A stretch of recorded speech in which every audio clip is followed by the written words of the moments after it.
Boa noite a todos, aos que estão assistindo a gravação, essa segunda edição da Noite Cultural.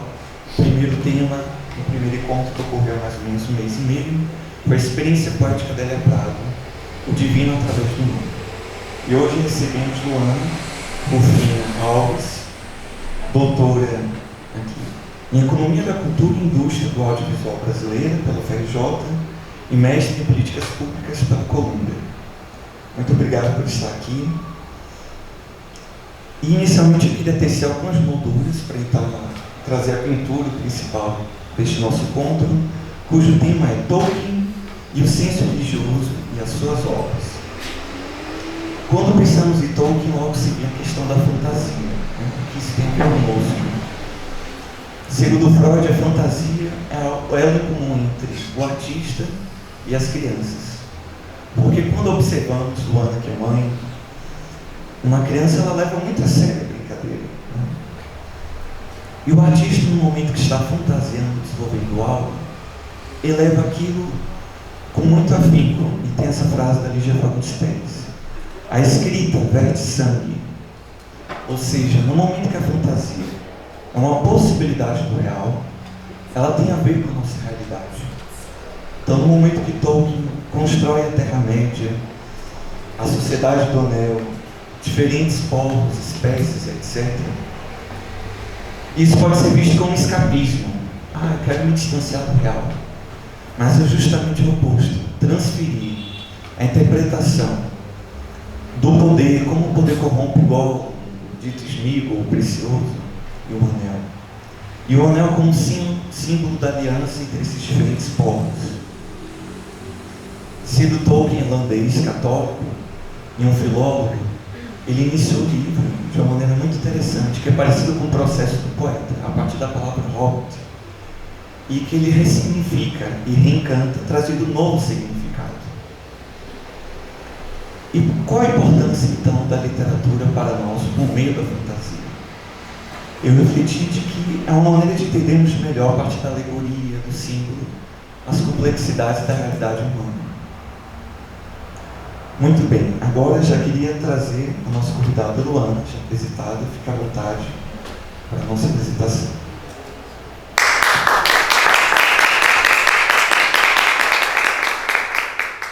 Primeiro queria agradecer a Jarina, que fez o convite, a Lúcia, que organizou tudo, super solícito. Eu sou muito grata, o André conversando comigo quando veio me chamar, falar no WhatsApp: olha, temos essa noite cultural, você quer falar sobre Tolkien? Claro! Aquela que é pouco fã, como eu vou mostrar aqui, aquela que já foi para Nova Zelândia se fantasiar de Tolkien. Eu botei outras fotos assim. Mas antes de começar, só para ter uma ideia, porque tem alguns temas que eu trabalho quando falo sobre o senso religioso que são muito específicos. Então, se você não tem um conhecimento da obra, se você só viu os filmes, se você só leu o Hobbit, ou só leu o Senhor dos Anéis, não leu o Silmarillion, eu queria saber só por alto, para ter certeza se eu estou indo para o caminho certo, durante a apresentação. Quem já leu alguma coisa sobre Tolkien aqui, levanta a mão, só para eu... além do Hobbit... Quem já viu os filmes? Todo mundo. Pelos filmes dá para trabalhar bem, então. Silmarillion. Olha, tem gente que é impressionante. Então, temos todo tipo aqui. Ótimo, maravilhoso. Então, o que mais me toca em Tolkien é essa dinâmica do encontro, eu tenho até um codinome, me chama de Bilba Bolseira, porque eu me identifico muito com esse personagem, que é o Bilbo, que é o personagem principal do Hobbit. E ele também, apesar de não aparecer tanto, ele é fundamental também no livro do Senhor dos Anéis, que é a obra magna do Tolkien, como ele mesmo diz, a sua obra mais bonita. E a história do Bilbo, todos já viram os filmes, pelo menos, essa cena ilustra muito bem a dinâmica do encontro, do que é o encontro do Bilbo com o Gandalf. Muitas pessoas acham que Tolkien é um grande medievalista, né? Ele só quer saber de história medieval. Mas, na verdade, Tolkien é um apaixonado pela modernidade. O Hobbit, na verdade, é a figura do homem moderno. O homem moderno que tem tudo que ele quer dentro da toquinha dele, na casa dele, todas as certezas do mundo dele, e não quer fazer nada, não tem, é pequeno, a pequenez também no sentido espiritual, né? Não quer saber de mais nada, quer viver no seu mundo pequeno, burguês, dentro da sua toca confortável. É a figura do homem moderno. Tolkien era apaixonado pela modernidade. E a figura do Bilbo é essa figura, né? Que luta, é um personagem que tem uma luta interna entre a comodidade, né, e um chamado para a aventura. E, obviamente, né, ele seria a última pessoa a ser chamada para uma aventura. Quando Gandalf vai chamá-lo para uma aventura, ele fala, não, aventura aqui não. Isso está bem claro, tanto no livro, né, quanto nos filmes. As 3 primeiras páginas do livro você já identifica isso logo. Não, esse cara não vai aceitar essa aventura. Mas, por uma coisa, né, que é o que a gente vai trabalhar aqui, né, misteriosa, ele aceita. E por que ele aceita, né? E esse é o ponto, é um dos pontos que eu mais gosto de Tolkien, né? Porque ele não faz proselitismo, ele não quer ensinar doutrina, ele faz você experimentar o senso religioso. Você experimenta o senso religioso na figura do Bilbo. Ele te chama para uma aventura que você não quer fazer.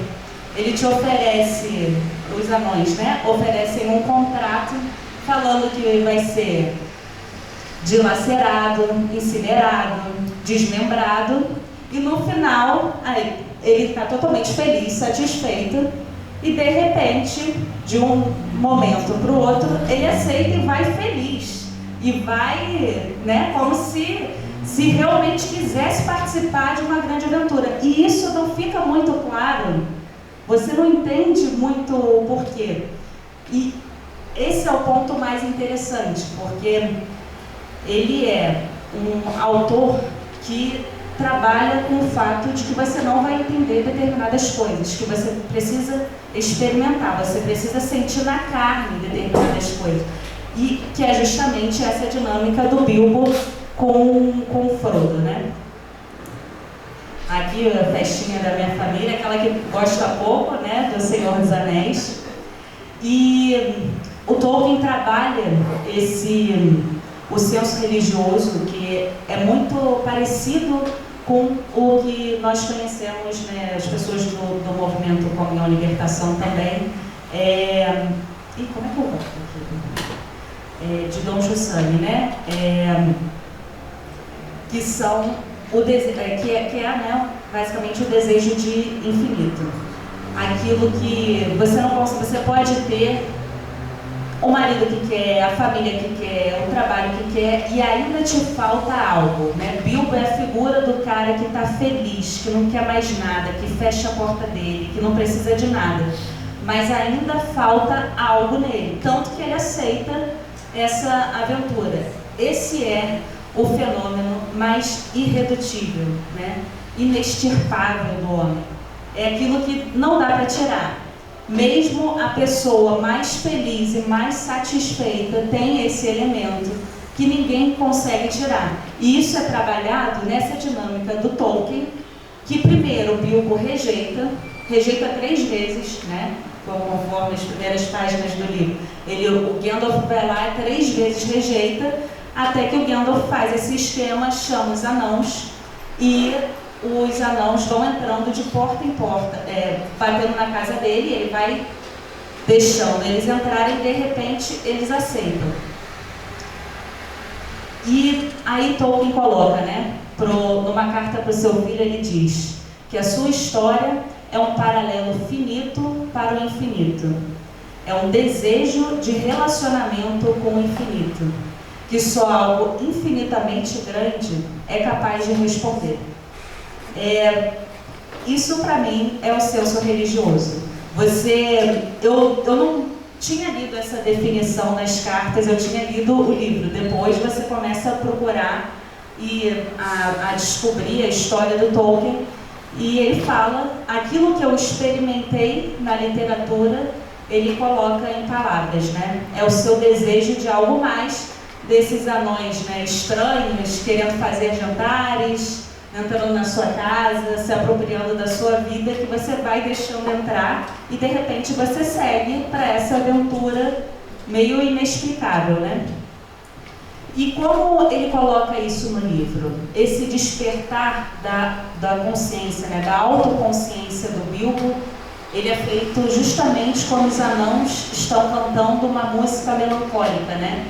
E eu acho esse trecho muito bonito, eu vou até ler, porque eu acho que é a 4ª página do livro do Hobbit, é bem no início mesmo. Enquanto cantavam, o Hobbit sentiu o amor pelas coisas belas feitas por mão, engenho e por magia, atiçando-se em suas entranhas. Um amor feroz e ciumento, o desejo do coração dos anões. Então, alguma coisa típica dos Tuques despertou dentro do Bilbo, e ele desejou partir e ver as grandes montanhas. Então, ele escuta essa música melancólica, ele percebe o desejo dos anãos, ele nega, porque oferecem aquele contrato maluco para ele, mas alguma coisa ficou com ele. No dia seguinte, quando os anãos vão embora, ele sente o ímpeto, olha o contrato, sente o ímpeto para ir e sai correndo. Então esse é o desejo que nada consegue suprimir. Nada, não tem absolutamente nada, nem mesmo na figura do Bilbo, do homem moderno, especialmente nele. Todo mundo tem algo que faz despertar esse desejo de relacionamento com o infinito, né? E aí tem essa frase também do Papa Francisco, que explica, né, essa dinâmica. Na literatura contemporânea, Tolkien retrata em Bilbo e Frodo a imagem do homem que é chamado a caminhar. O drama da escolha entre o bem e o mal. O homem a caminhar tem dentro de si a dimensão da esperança, aprofunda-se na esperança. E por que isso? Porque eles saem sem entender nada. Eles vão entendendo ao longo do caminho. Então, existe uma esperança de bem, né? Existe um desejo de bem, que é muito bem trabalhado nessa dinâmica. O Frodo mesmo, né? O Gandalf, ele faz muitas perguntas para o Gandalf e o Gandalf não responde nada. O Gandalf, pelo contrário, parece até que não estava querendo e ao mesmo tempo precisava do Frodo. Mas justamente não respondendo nada, o Frodo vai aceitando entrar nesse caminho. Esse é o caminhar na esperança. Você vai sem entender, você experimenta, você tem esse desejo que é irredutível. Você não sabe muito bem por que está ali. Você vê que existe algo, né, cheio de promessas, você não entendeu nada, mas na verdade você entendeu tudo porque você está lá caminhando na carne, né, na experiência.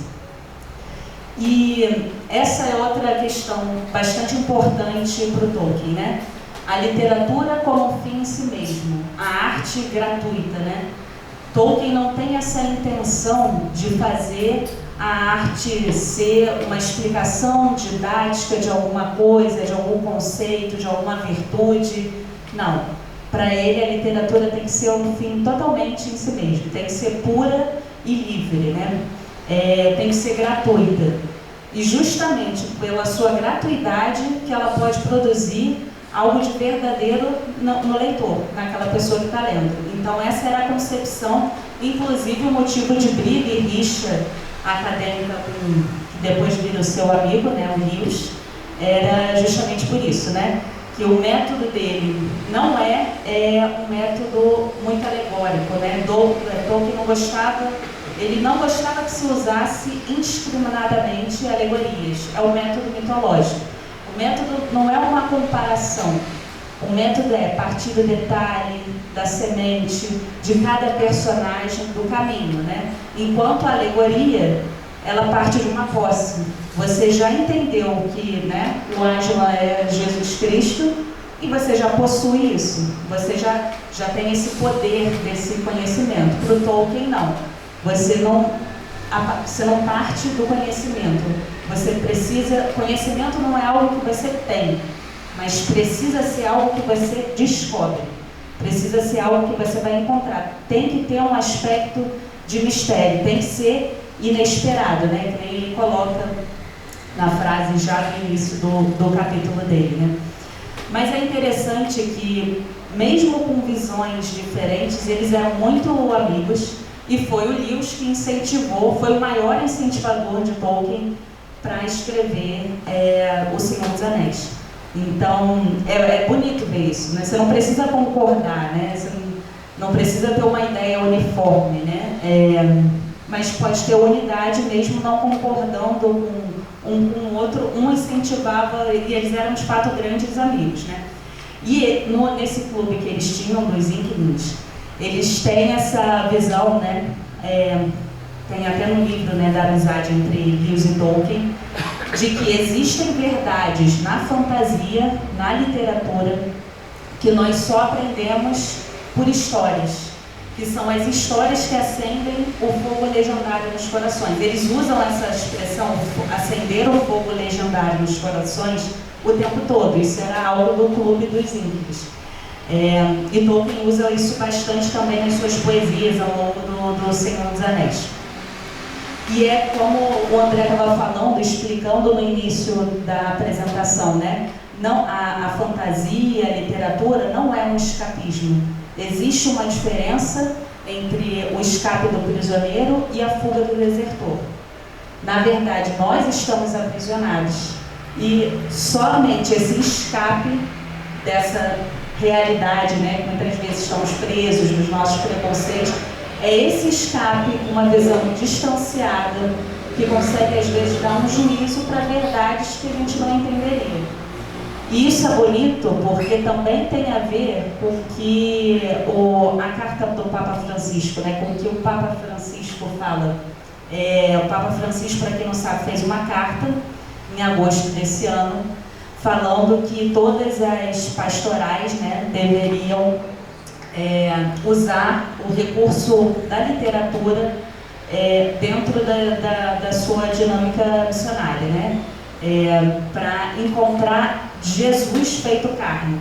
Ele escreve com essas palavras, né? O Papa Francisco escreve com essas palavras que você precisa do recurso da literatura, e especialmente dos sacerdotes, né, e as pastorais, para ajudar as pessoas a encontrar Jesus feito carne. Porque precisa também ser Jesus feito carne para você. Porque, basicamente, assim, em resumo dessa carta, né, o que acontece para nós que sabemos, que conhecemos, né, os cristãos, os católicos, o fato de você já possuir o conhecimento, de você já saber, não traz nada de novo. E a literatura, por te tirar disso, você tem que fazer um esforço para entender. Você tira a realidade, você sai lendo Silmarillion, então você sai lendo sem entender absolutamente nada. Um ano depois eu fui entender uma frase que eu li no Silmarillion. Então é algo que realmente você experimenta, que fica na sua né, desperta alguma coisa em você e você vai entendendo na sua própria experiência. E é isso que eu achei bonito da carta, né, que o Papa Francisco está chamando a atenção, e coloca, né, também a frase de Santo Agostinho: se você já compreende, não é mais Deus. Se você já entende, não é mais Deus. Porque para ser Deus, para ser Cristo, você tem que entender agora. Tem que ser algo novo, tem que ser algo que se faça carne agora. Então, essa diferença, né, de conhecimento, do que é conhecimento que você não detém, mas especialmente que você descobre. Só é conhecimento verdadeiro, só é Deus se você descobre. Nunca é uma posse, né? E também faz parte da literatura tolkieniana, né? Que ele concebe a verdade como algo que acontece eventualmente, né? Evento ali. É a partir de um evento, ao final de um evento, ao final de um caminho, ela vem. Nunca é algo já dado, nunca é algo, por isso que ele usa alegoria, usa vários, né? Mas ele critica, mas o que ele critica na verdade é um uso indiscriminado, porque se você usar indiscriminadamente, você já perde, exatamente. E isso é o que eu acho mais interessante do Tolkien, né? Como você não precisa entender o senso religioso, você experimenta o senso religioso. Tem conceitos que eu não entendo, mas eu experimentei, eu fui entender lendo mesmo os livros que não, parece que não tem nada a ver, absolutamente nada a ver com a nossa realidade. E como é que ele faz toda essa construção, né, do legendário? Ele já criava, né, há muitos anos, uma série de contos mitológicos que o Christopher depois publicou pós-morto. Silmarillion foi publicado depois que o Tolkien faleceu. E esses contos, essa série de contos, essas histórias, ele veio também, só foram possíveis de serem publicadas por uma questão da realidade, por uma obediência de Tolkien, por um segmento da sua própria realidade. Porque ele está criando como um prazer dele, como uma coisa dele, né? Como algo pessoal. E ao mesmo tempo tinha os filhos pequenos que ele contava as histórias e fazia as histórias. Só que por uma questão financeira, como ele coloca, né, na carta dele, né, o senhor bolseiro se intrometeu. Ele está criando esse livro, esse imaginário todo, mas ele tem uma necessidade objetiva, ele precisa de dinheiro. E prometeu publicar um livro e falou, vou aproveitar esses elementos todos que eu criei e fazer uma história simples para crianças, né, que foi o Hobbit. E aí, a partir disso, a história ficou tão popular, foi tão boa que eles quiseram, não, queremos uma nova versão. Aí ele fez O Senhor dos Anéis. Aí falaram, não, mas isso não é para criança. Aí ele fala, não, é para todo mundo. E adulto, especialmente adulto, precisa ler fantasia, né? O Lewis e o Tolkien tinham essa visão, que você só se torna adulto quando você volta a ler fantasia. Então é uma troca, é uma inversão, que é o que o Papa falou esse ano, que o Papa está chamando a atenção, né? Então, indo para a origem desse grande legendário do Tolkien, a partir desse conto, que é o primeiro conto, na verdade são os 2 primeiros contos do Silmarillion, que é a criação de Narundel, né? Que é a música, a grande sinfonia, a música maravilhosa. É a grande música. Tentando explicar assim, rapidamente, né, para quem não leu o Silmarillion, Ilúvatar, Eru Ilúvatar, Ilúvatar e Eru é a mesma coisa, são sinônimos, né, só que é o nome élfico e o nome que é usado para os homens. Então, se eu falar Eru, Ilúvatar, é essa figura do Criador, né, seria Deus. Ele cria os Ainur, que são como se fossem poderes angélicos, mas não são anjos, porque eles têm vontade própria. Os anjos também têm, mas eles podem errar, né? Podem cair em tentação e eles podem se personificar. Eles entram na história da criação. Então, eles são como se fosse entre anjos e deuses. É realmente uma mitologia à parte, por isso que muitos acusam Tolkien de gnosticismo, né? Mas quando você vai lendo, você vai entendendo o que ele queria dizer a partir dessas figuras que ele criou. Ele cria os Ainur e dá um tema de música para eles. E os Ainur ficam maravilhados. Para cada Ainur ele dá um poder e dá um tema específico. E eles estão cantando em harmonia, achando, né, ficam maravilhados com essa música. Só que o Ainur mais poderoso, o melhor Ainur, né, o que tinha todos os poderes, que é Melkor, começa a tocar uma música dissonante. Ele começa a querer criar uma música para si. e se rebelam. E a música dele fica tão dissonante, né, com tanto barulho. E o que o Ilúvatar faz? Ele suprime Melkor, esse Ainur? Não. Ele deixa ele tocar a dissonância e criar a dissonância dele, né, a grande música. Mas ao invés de suprimir, ele dá a Nani, que é outro Ainur, que é mais humilde, né, o mais humilde do Ainur, ele dá um outro tema de música. E esse outro Ainur começa a cantar uma música tão mais bonita que suprime a dissonância de Melkor.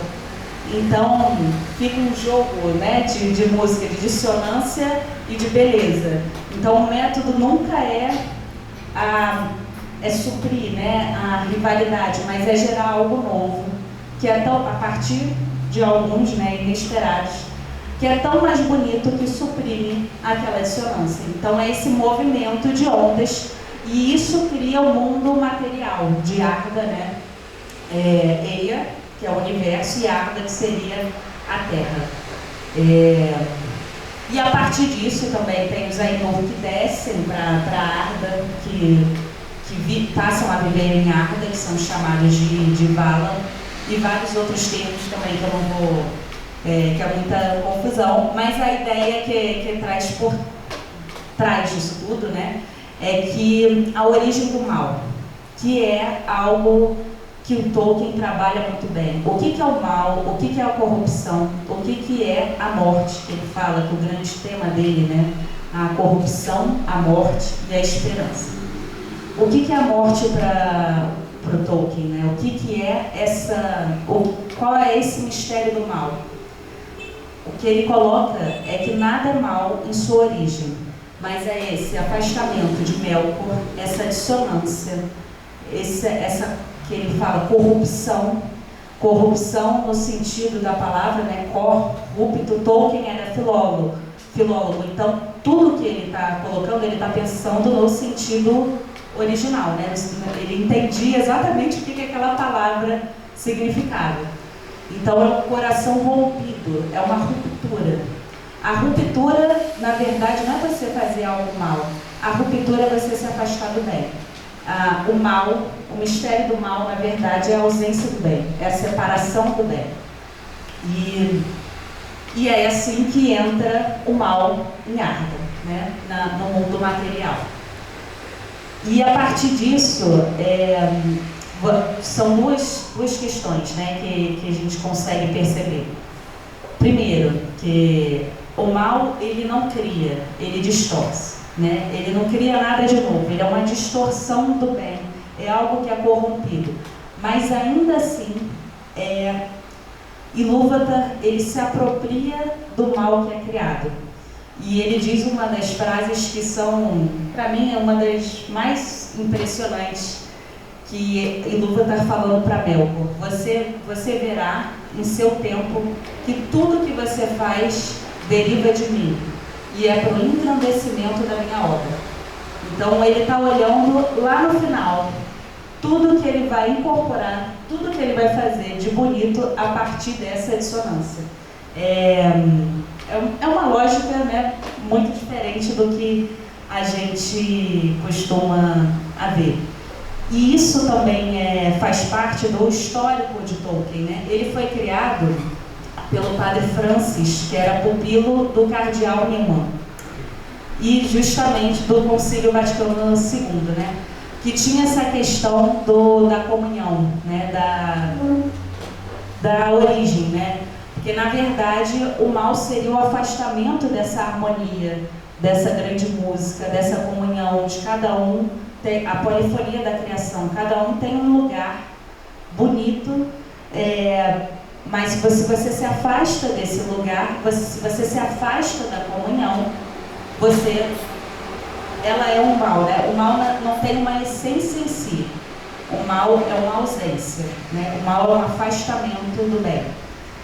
E além disso, mesmo todo o afastamento, o poder de Ilúvatar não é só da criação, mas ele dá aos subcriadores, né, a todos aqueles que estão, todas as criaturas, ele incorpora tudo que é feito a partir das suas criaturas. Então é comunhão. Então nunca é porque um Ainur ou um elfo que tem um conhecimento, ou um Valar, né, que passa um conhecimento especial para algum elfo, os elfos mais antigos. Não, na verdade, não é porque eles são especiais, mas porque Ilúvatar quer chegar a todo mundo. Ele quer pegar todo mundo, ele quer essa comunhão. Então, as pessoas que são escolhidas, que detêm esse poder, não foram porque são melhores, não foram porque são privilegiados, mas foram porque ele quer chegar ao pequenininho, ele quer chegar ao mais afastado, ele quer chegar àquele que tem o maior mal. Essa dinâmica, essa forma de ver a realidade que Tolkien coloca, que também é muito interessante, né? E ele fala também, já foi entrevistado, fala em cartas, ele detestava a Disney, porque a Disney tem essa visão maniqueísta, né, do bem contra o mal, com o mesmo peso, então você está do lado do bem, não está do lado do mal. Tolkien cresceu num mundo polarizado entre Hitler e Stalin, e ele não gostava de polarização. E a visão dele não é a do bem versus o mal. A visão dele não existe um mal absoluto. Não, você não pode falar que uma criatura é totalmente má, né? Nas palavras dele, né? Na minha história, eu não lido com mal absoluto. Não creio que haja tal coisa, uma vez que isso é zero. Não creio que de qualquer modo, que qualquer ser racional seja completamente mal. Existe o mal absoluto? Não, mas existe o bem absoluto na figura de Eru e Ilúvatar, né? Então, isso é bonito, porque ele trabalha não com o mal, você vê o mal o tempo todo, mas o que ele sempre está apontando é para o sim original, é para a origem, a fonte.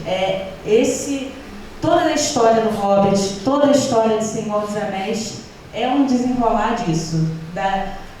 Todos têm esse afastamento, né? Então, entre brigas, entre povos que se odeiam, né? Entre traições, entre violência, existe um bem que se revela em qualquer um, sem distinção. Em todo ser que existe, que quer criar algo de belo no mundo, existe Eru por trás da sua música, querendo todo mundo. Então, isso é o que é mais bonito, né? Além desse mistério do mal, esse mistério da incorporação, né? Da comunhão. E é por isso que ele fala que a sua história é para ser lida. O Senhor dos Anéis é uma obra que é para você admirar a beleza, né? E quando ele coloca isso, eu lembro dessa frase, né, de Santo Agostinho, que a beleza é o esplendor da verdade. Você indo para a beleza, indo para a fonte, indo para a origem, você com um coração sincero, você chega na origem, você chega na verdade, né? E outra questão muito interessante que é trabalhada na história, né, de todo o legendário de Tolkien, é o conceito de eucatástrofe. Como Tolkien conceitua a eucatástrofe, né? É a sucessão repentina de eventos no final de uma história que garante que o protagonista não seja vítima de um destino terrível, iminente e provável. É a virada, né? A grande virada da história. Está tudo dando errado e no final alguma coisa acontece milagrosamente e para a história ser bonita, né? Para ter um final bom. Que é como ele termina até o capítulo do Silmarillion, né? Ainda será bom que o mal, o Meni, que é aquele Ainur que toca a música de bonita, né? Diferente do Melkor, ele fala que ele acredita em Ilúvatar, isso no Silmarillion, ele coloca isso, e ainda terá sido bom que o mal tenha existido. Ainda terá sido bom que a queda, né, que a dissonância tenha existido. Então, tudo, no final, vai ter um fim, um fechamento bom. E a eucatástrofe trabalha com isso, mas ela trabalha com isso da forma mais desesperada. Porque você não vê, já viu né? Ainda mais Frodo indo para Mordor, você já viu a esperança desesperançada morrer 30 vezes, você não, é impossível que saia qualquer coisa de boa nisso.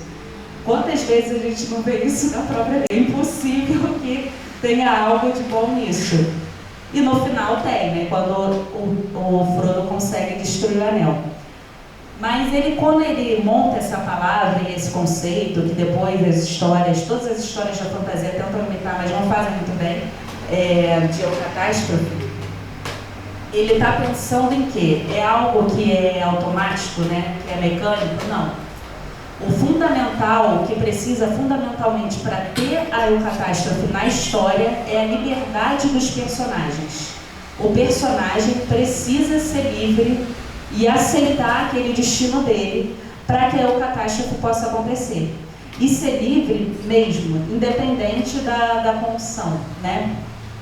Justamente o que a origem da eucatástrofe é você estar dando a um narrador superior o destino da sua história. Você aceitou que dali para frente pode acontecer a pior coisa possível, e mesmo que aconteça a pior coisa possível, você aceitou isso e você deu para o narrador intervir. Então a eucatástrofe é a liberdade, na verdade, do narrador na história. É a liberdade do narrador intervir na história, onde ele entra na história. E ela só existe a partir da liberdade dos personagens. Se você der total liberdade dos personagens. E porque muita gente não gosta de Frodo, né? E, inclusive entre os fãs do Senhor dos Anéis. Porque ele fracassa. Ele é escolhido para essa missão. E ele fracassa, e você lê aquilo tudo, né? Aquele desespero todo, e no final ele não consegue destruir o anel. Olha, a quantidade de pessoas, eu lembro, né? Eu vejo as revoltas das pessoas que... Eu odeio Frodo escrevendo por aí, né, os fãs nessas sociedades de Tolkien que eu participo. Eu detesto o Frodo, que eu gosto do Sam. O Frodo é terrível. Porque ele fracassou. Porque ele foi um herói escolhido para uma missão dada a ele, e ele fracassou. E as pessoas realmente não gostam dele. Só que ele iria fracassar. E qual é a grandeza de Frodo? A grandeza de Frodo é que ele aceitou uma missão que era impossível, que ele sabia que ele ia falhar. E as únicas pessoas que tinham a consciência de que ele ia falhar era ele e o Gandalf. E ele aceitou mesmo assim. Ele aceitou sabendo que ele ia falhar. Ali é o primeiro passo da eucatástrofe de Tolkien. O segundo passo qual é? A misericórdia que ele tem com Gollum. Ele poderia ter matado o Gollum, que é uma criatura vil, mas o Sam estava certo, porque o Sam falava, ele vai trair a gente, vamos matar essa criatura, olha que coisa horrorosa, olha, não tem nada de bom nele. E o Sam briga com o Frodo, né? Chega até a se separar até do Frodo, de tantas brigas. O Frodo acaba se afastando dele, né? Por conta até de uma manipulação do Gollum. Mas enfim, no final, o que o Sam estava falando era verdade. O Gollum ia trair. Mas o que Frodo fala também é verdade. Então existem duas verdades opostas ali. Mas a verdade sempre depende da unidade, de algo maior. É a amizade entre eles, com duas visões totalmente opostas. Não vamos matar Gollum. O Gollum precisa ser morto. Mas o que traz a unidade ali é a amizade. E é esse ato de misericórdia que o Frodo tem com o Gollum, que ele não mata o Gollum, que no final salva o próprio Frodo. Então, Tolkien diz numa carta, se Frodo tivesse salvo Gollum por um cálculo, se ele soubesse, eu vou salvar Gollum e por algum motivo ele vai me fazer salvar a Terra-média, não teria tido a catástrofe. Era uma certeza. Se ele soubesse, isso é tão difícil de pensar, eu tento botar na minha realidade, né? Eu crio meus filhos para que eles sejam bons. Não. Eu crio meus filhos, ponto. Se eu coloquei para que eles sejam bons, é claro que eu vou tentar fazer com que eles sejam bons, tá? Mas se eu coloquei uma condição, se eu já determinei, se eu já estou esperando o resultado, não é catástrofe. Se eu já condicionei, o Frodo é aquele que aceitou a missão, sabendo que ia fracassar. Sabendo o ato de liberdade dele, quando ele aceitou, foi o ato de liberdade total, o ápice da liberdade, que é a gratuidade, justamente porque ele não esperava nada. Justamente porque ele não condicionou o resultado. Não tinha condição nenhuma. Ele sabia que ia errar. Ele sabia que ele se identificava alguma coisa no Gollum de bom e ele não queria matar o Gollum. E foi esse ato de misericórdia dele que, por um motivo aleatório, faz com que o anel seja destruído. Então ele não mata o Gollum. Na hora que ele sucumbe, na hora que ele fracassa no poder máximo do anel, o Gollum surge e briga com ele. E aí, nessa briga, o anel escapou ali e pronto, é destruído. Aí todo mundo, como assim? Não foi pela vontade, não foi pela determinação, não foi. Esse é o momento que o Tolkien fala, que o Ilúvatar coloca o dedo na história. Para um leitor que não está prestando atenção, é aleatório.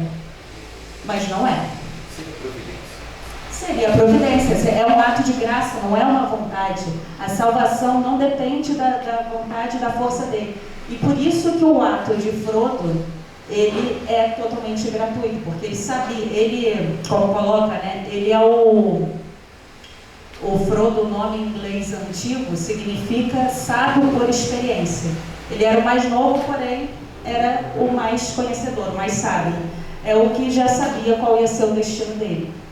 Então, e essa é justamente a beleza da história, a beleza da catástrofe, que você não espera que vai dar certo, mas por um motivo que você não imaginava, por um ato de bondade sua, que não tinha absolutamente nada a ver, faz com que a história seja salva, mas poderia não ser salva, como não é salva em outras partes do livro, em outros contos, em outros livros do próprio Tolkien. Porque o Ilúvatar, que é o narrador da história, também tem a liberdade, são duas liberdades aí, de intervir na história para determinado fim. E é isso que é interessante, né? Quando eu vi o filme, eu lembro de gente xingando, saindo, reclamando, falando, mas que história babaca, tipo, que é isso? Mas é a parte mais bonita, essa, que não depende de você. Um ato que não tem absolutamente nada a ver, salvou a história. Isso eu acho muito bonito. E tem outra parte que eu acho muito bonita, que é o catástrofe de Théoden, né? Que ele sabe que vai morrer, né? Não sei se vocês já viram o filme, quando ele vai lá para aquela legião de orcs, é uma guerra totalmente perdida, e ele grita, morte, vai lá com um cavaleiro, essa é o catástrofe dele. A salvação de Gondor ali foi por conta desse ato de gratuidade de Théoden, né? No final, não nessa guerra, não nesse momento, acaba falecendo, mas pode ser, mas o fim, a catástrofe foi, na verdade, para a cidade, para todos os habitantes que estavam naquela cidade. Então é isso, é um ato de liberdade, pode dar certo, dar errado, né? Mas a esperança, a catástrofe tem que acontecer quando for esse momento de terra arrasada, de total desgraça, né? E aí isso me lembra muito Tolkien e Dom Jussani, eles falam coisas muito parecidas em vários momentos, né? E Dom Jussani coloca essa frase, né? É chegada a hora, é como sinal do tempo. Por isso, paradoxalmente, o momento em que a crise atinge seu ápice é o maior momento da esperança.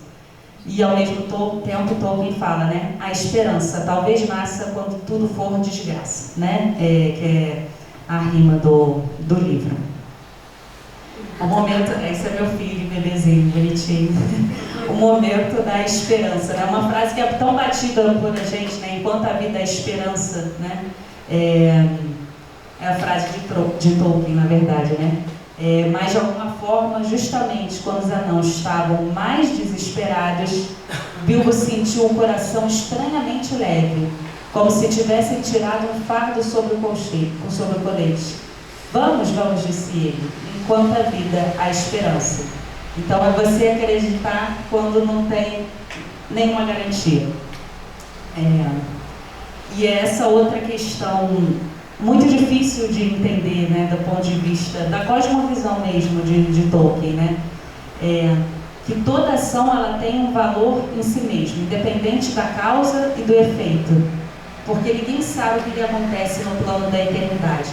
Então, quantas vezes, né, a gente julga, a pessoa só fez essa bondade por causa disso, disso. A pessoa, ou de forma negativa, de forma positiva também, né? Mas não, essa frase para mim é um escândalo. Independente, toda ação, ela tem um valor próprio dela. E ela tem uma repercussão própria dela.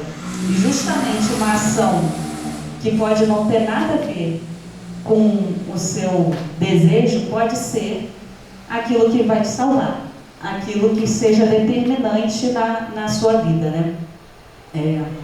E isso é muito difícil de entender nesse mundo pós-moderno, né? Pós-kantiano, que tudo tem que acontecer com causa e efeito, que você cria, né, seus filhos para o bem, que você trabalha para ganhar dinheiro. Mas não, tudo tem um valor intrínseco em si mesmo. Isso para mim é até libertador, né? Que é essa... Por isso que o Frodo é o personagem que eu mais gosto, apesar do protagonista ser de fato Sam, né? Que é o personagem que aprende a amar mais, é o que mais avança, né, ao longo do livro. Mas essa disponibilidade, essa gratuidade ao sacrifício. E aí é a grande diferença, né? Porque o livro é O Senhor dos Anéis, e O Senhor dos Anéis, outra coisa que você não entende, né? Que o Senhor dos Anéis não é um personagem que estão contando a história. O livro é sobre ele, mas todo mundo fala sobre ele, mas ele não está ali interagindo, né? A diferença da gratuidade, a contraposição, né? Entre o poder e a gratuidade, né? Quando você pensa como o Sauron, né, que o seu único crescimento do eu é essa resposta, né, um pacto mecânico das circunstâncias. Então, quanto mais você faz, mais poder você tem nas circunstâncias. Então, mais o seu eu cresce. A lógica do Frodo é totalmente diferente.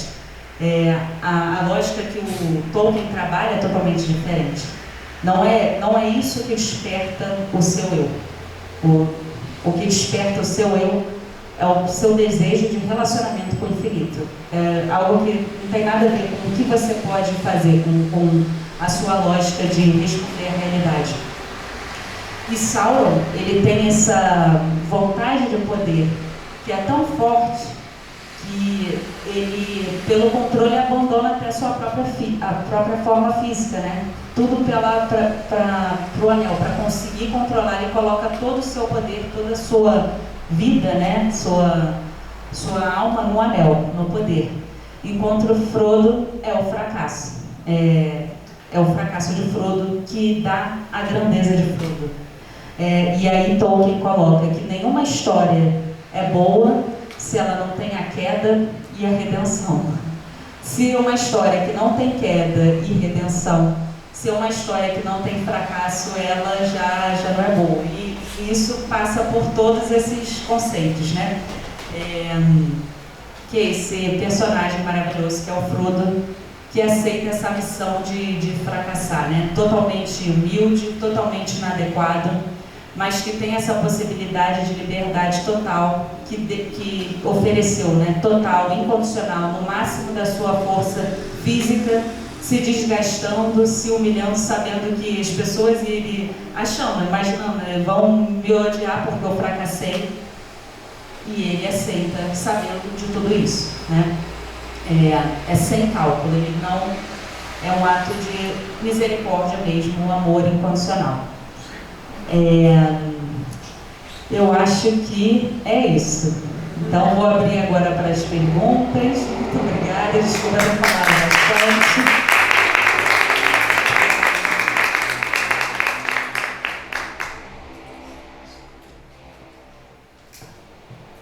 vontade para perguntar?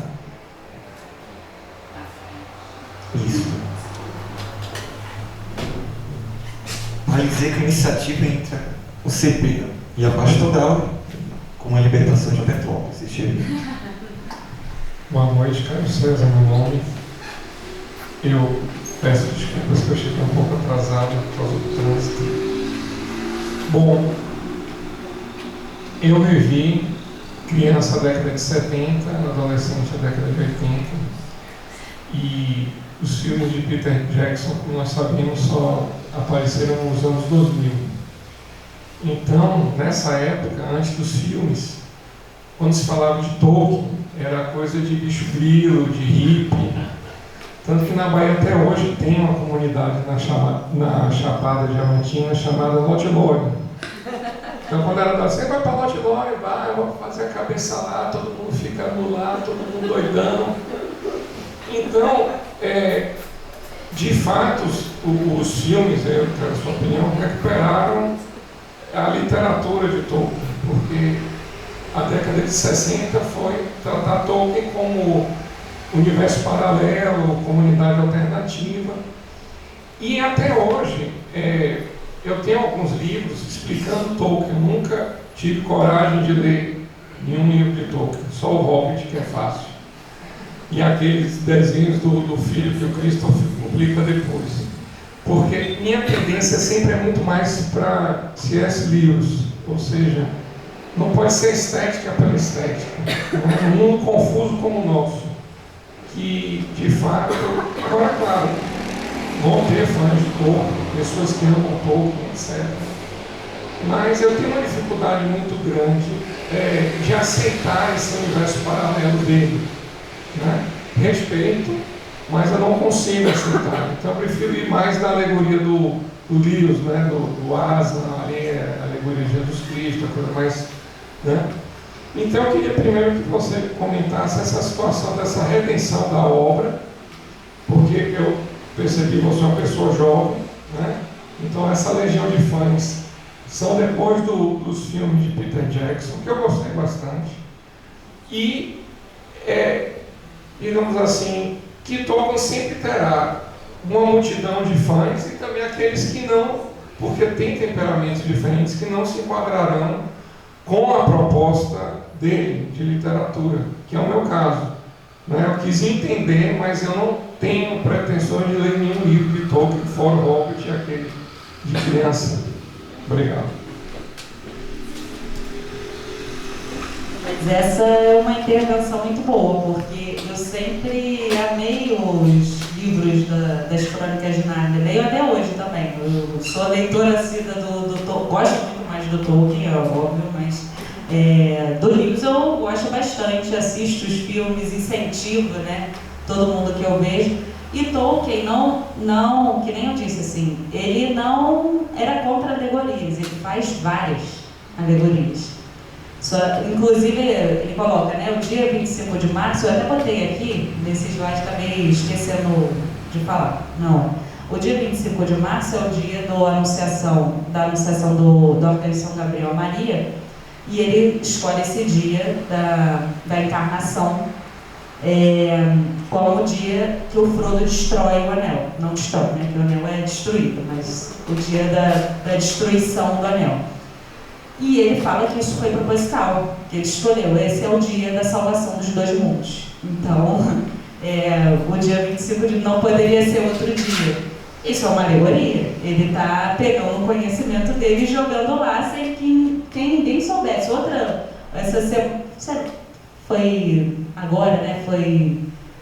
Esqueci o dia de outubro, que é o dia de São Rafael, na antiga liturgia. Qual era o dia? 9 de setembro. Não, de setembro nova, né? Depois, mas enquanto o Tolkien era vivo, foi agora em outubro.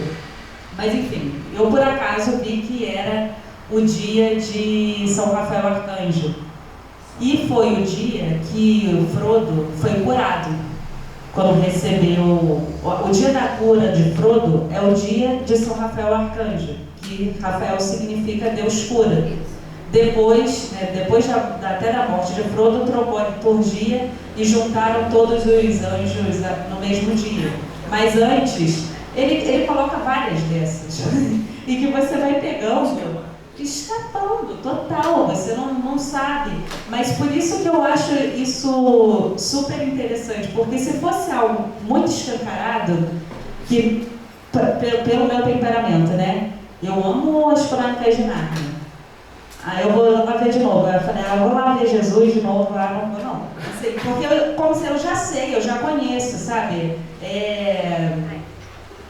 Que tem de novo. Agora Tolkien, para mim, como ele coloca, ele não usa tantas alegorias, ele coloca as coisas muito escondidas, ele cria um mistério totalmente diferente, um mundo totalmente paralelo, né? Que nem você disse, realmente um mundo paralelo, que pode levar ao escapismo, que não está certo, que inclusive é o que o Tolkien e os concordavam, a fantasia não é para ser escapista, a fantasia é para você viver mais a sua realidade, é para você entender coisas, que nem essa frase, né? Verdades que só aprendemos por história e que acendem o fogo legendário nos corações. Se para você é Lewis, para mim é Tolkien, cada um com o seu temperamento, mas isso não significa que um não usa nenhuma alegoria, porque na verdade tem várias, só que e o outro usa várias.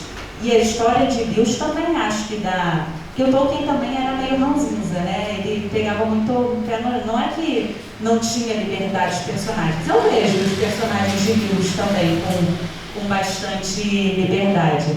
Só que no caso do Tolkien é tanta liberdade que parece assim uma confusão, é todo mundo brigando, você não, né? E para você entender isso é muito na experiência, é muito na carne. Por isso que eu acho interessante esse método dele de tentar usar, né, o menos possível de alegoria, mas que ele mesmo fala que isso é impossível. Por quê? Porque o mundo secundário, que é como ele chama, né, o mundo imaginário, ele é uma inspiração do mundo primário, né? Os hobbits são uma inspiração, é uma alegoria, né? Uma analogia. Vamos colocar aplicação para não ter nenhum tolkieniano depois que veja a gravação e fala que eu estou falando besteira, né? Mas é uma aplicação da realidade, não deixa de ser. Então, é um pouco do temperamento de cada um, com que você se identifica mais, com que você gosta mais. Não vejo essa diferença. Tanto não tinha que eram amigos, assim, muito amigos. Começaram como inimigos, mas eram amigos. E uma das frases mais bonitas que eu já li também na carta de Tolkien é o Tolkien falando sobre Lewis, depois da morte do Lewis, né? Que ele fala, porque assim que Lewis morreu, por ter muitas histórias religiosas, tentaram reduzir todos os contos dele a algo religioso. E ele falou, não é isso, porque os personagens tinham vida própria, tanto que é interessante, se não é, porque o que ele coloca, se você tira a liberdade e você coloca o mecanicismo, não é bom. Nada que é mecânico é humano e é bom. Você só é bom se você usa da liberdade. Inclusive na liberdade dos personagens, inclusive desafiando os próprios personagens que você está criando, né? Então, eu acho isso interessante também, que não significa que ele não goste, né, de alegorias, mas é que ele tem esse conceito, primeiro que eu falei, né, do senso religioso, da comunhão, que ele cria o Silmarillion, e da liberdade, que a liberdade ela bate muito de frente com a posse e o poder de conhecimento alegórico. Então ele realmente rechaça. Mas eram amigos e ele elogiava as coisas que eram boas, e quando Lewis criticava a obra dele, ele não gostava, mas ele trocava tudo depois. Então, assim, é a unidade, né? A unidade não é a uniformidade, né? É justamente isso que é bonito, na polifonia da criação do Silmarillion, né? Você vê vários personagens diferentes, até na Sociedade do Anel. Tem elfo, tem anão, tem hobbit, tem humano, tem um mago, né, que é o Maia, todos diferentes, mas existe alguma coisa ali comum, né? Mais do que ver o que separa, é ver o que une, né? Na forma de pensar nele, na própria amizade deles. Acho que a Vicky tem uma pergunta também.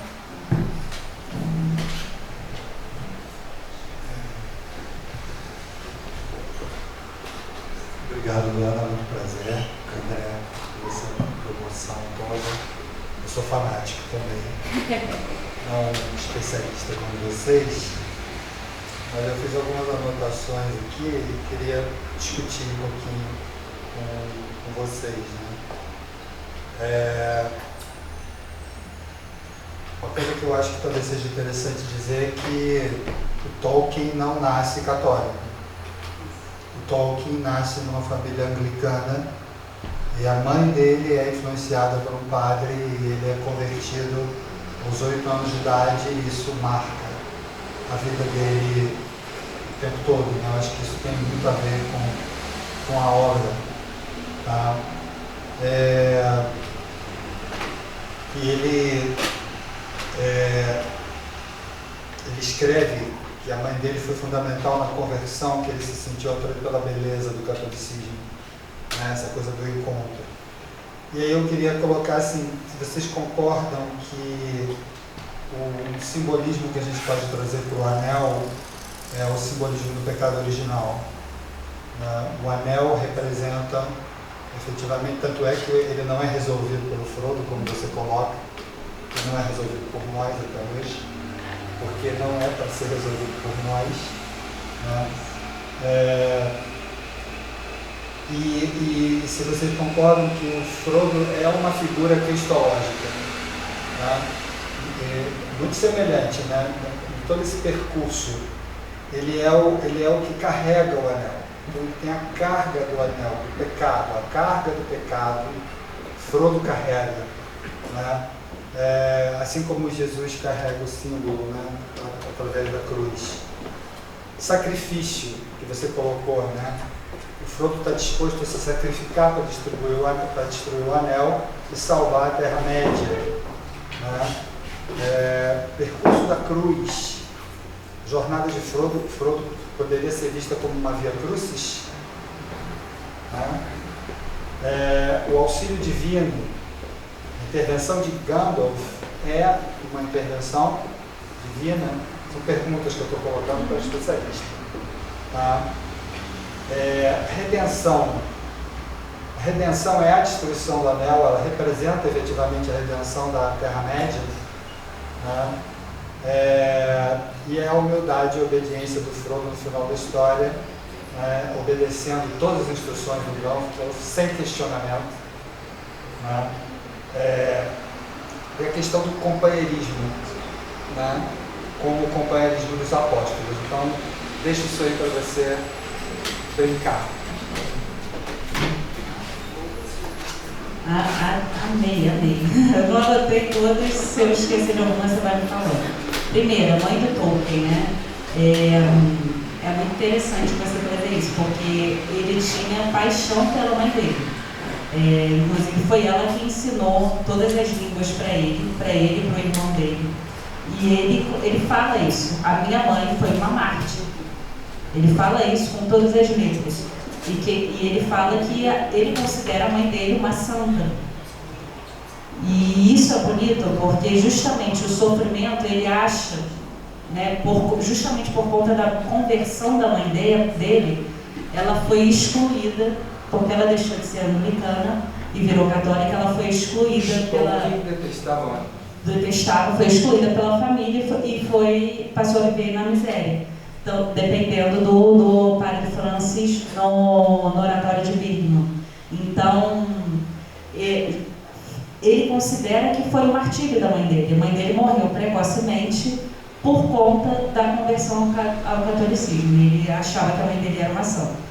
E isso é óbvio que tem tudo a ver com a história do Tolkien, porque ele foi criado, a mãe dele foi essa católica, né, que levou a fé dela até o extremo, até a ponto, como ele diz, né, de falecer prematuramente. Ele foi criado por um padre, que era o pupilo do Newman, e O irmão dele foi um padre, o irmão dele eram dois, né? A mãe dele criou ele e o irmão dele é padre, e o filho dele, ele tem um filho padre. Então, assim, dizer que não tem catolicismo no Tolkien, eu acho que é impossível, só se você for excluir o catolicismo. Ele não aplicava o catolicismo, ele vivia o catolicismo. É diferente, assim, não era proselitismo, ele não estava querendo ensinar, ele não estava querendo doutrinar alguém, ele fazia isso, contando uma história, sem essa intenção, sem condicionar a liberdade da pessoa. Isso que eu acho mais bonito, porque ele fazia isso de forma gratuita também, como ele recebeu por martírio, que é o que ele considera da mãe dele. Aí a segunda pergunta foi do anel. O anel, ele das três formas, né, de poder, ele, né, o ser, o poder, né, o fazer, o anel é a representação daquilo que nos afasta do bem, né? Aquilo que nos gera a dissonância. E isso, eu não falo isso batendo, porque até eu acho que bateria em mim se eu falasse isso com essas letras, por ser contra a alegoria como princípio, como definição. Mas eu acho que isso tem a ver com outro ponto que você tocou, sobre a redenção, né? Existe uma diferença entre redenção e salvação, né? A salvação da Terra-média foi, de fato, quando o anel foi destruído. Mas a redenção é na história particular de cada personagem. É individual, depende de cada personagem. Você vê, por exemplo, a Galadriel, que é muito criticada nas séries, né, que eles pegam a figura da Galadriel da primeira e da segunda era. Tolkien falava que ela era orgulhosa, voluntariosa, rebelde, recusou o perdão dos Valar, né, que seriam os anjos, sofreu a sentença de Mandos, não quis voltar, orgulhosa, ela impetuosa, guerreira, ela era o caos nas primeiras eras. Os elfos, em geral, nas primeiras eras, são bem diferentes dos elfos do filme do Peter Jackson, né? Que esses já são mais maduros, é outra vibe, completamente diferente, né? As primeiras eras eram elfos diferentes, um percurso de redenção totalmente diferente. Tanto que uma pessoa, eu não lembro exatamente o nome, mas ele responde em carta, né? Alguém pergunta para ele: a Galadriel era Nossa Senhora? Aí ele fala: olha, existe pontos de santidade, mas não, Galadriel não era Nossa Senhora. E ele escreve: Galadriel, na verdade, era uma penitente. Ela passou esse percurso de redenção dela. É muito parecido até com Dante, né? Inferno de Dante, né? Para você alcançar o céu, na verdade, você não vai direto, você faz o percurso inverso. Vamos descer pelos infernos, pelos purgatórios e, por último, é o céu. Você toca a escuridão, né? Antes você só aprende a ser bom sendo mal. Ele muda a lógica, né?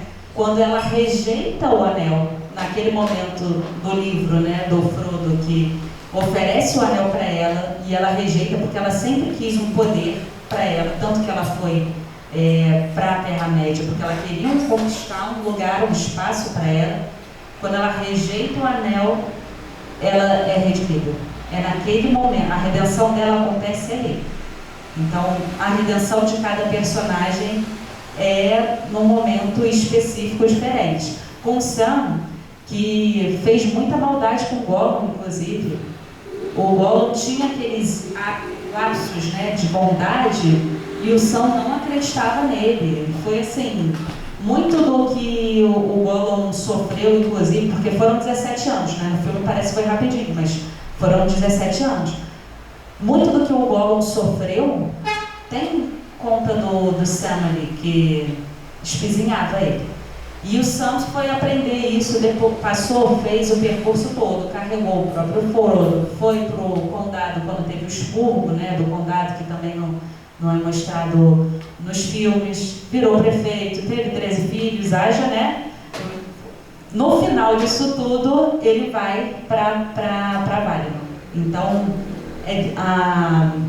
Bilbo vai junto com Frodo, Galadriel e Elrond e o Gandalf para Valinor, que é no dia 29 de setembro, dia de São Miguel Arcanjo, que é outro marco assim, da história da Terra-média.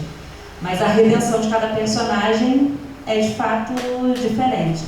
E tem sim a ver com o fato, o anel tem sim a ver com esse fato do pecado, né? Mas o que eu acho mais bonito do Tolkien é que ele não dá ênfase no pecado original, ele dá ênfase no sim original. É no sim do Bilbo, é claro que o livro, né, ainda mais o caminho, que é uma via crucis de fato, né? O sacrifício de Frodo é cheio de problemas, de pecado. Mas para mim o que fica mais evidente é essa vontade do bem, é esse sim original. Paradoxalmente, né? No meio de tanto mal, existe um bem que se desvela no final, que dá esperança para ele continuar até o final. Então, é esse sim que eu acho mais interessante do que essa queda. Até porque, como o próprio Tolkien fala, né, queda, que é algo ruim, aconteceu, mas a redenção é algo tão mais bonito que valeu a pena a queda, né? As coisas que você encontra na história da Terra-média, que ele diz, no meio das suas cartas, nas conversas dele com o Lewis. Então tem esses tipos de preciosidade. E qual foi a outra pergunta? Está faltando... Foram essas? Já foram todas? Obrigado. Em relação a essa questão de analogia versus símbolo, que o autor Maracapô comenta que a analogia reduz, porque um para um equivale. E o símbolo multiplica, porque você não está querendo. A isto é referente àquilo da realidade. E a Adélia Prado, que trouxemos na última conversa, sempre comenta que a obra é mais inteligente do que o próprio autor. Então, por mais que tivesse consciência, fosse filósofo, algo escapava pelo inconsciente dos elementos do imaginário católico dele. Então não precisamos racionalizar para ver logo aqui. E algo que eu queria comentar é a questão do efeito mimético. Por mais que não compreendamos a questão dentro da própria obra, mas vendo a questão da coragem, do chamado, da obediência, e nos espelharmos naquilo para a nossa própria realidade. Então, uma pessoa isolada e chique-chique na Bahia, com um pai alcoólatra, a mãe submissa, vendo exemplos, ainda que não humanos, mas com essas virtudes, ainda que não sejam um alto mérito. Mas essa beleza do chamado, da obediência, que o Frodo, que sempre me chamou a atenção positivamente. Todo mundo fala do Sam. Por que não matou logo o Gollum? Para justamente o destino estar assim. Muito bonito. Mas alguém tem alguma pergunta? Por favor.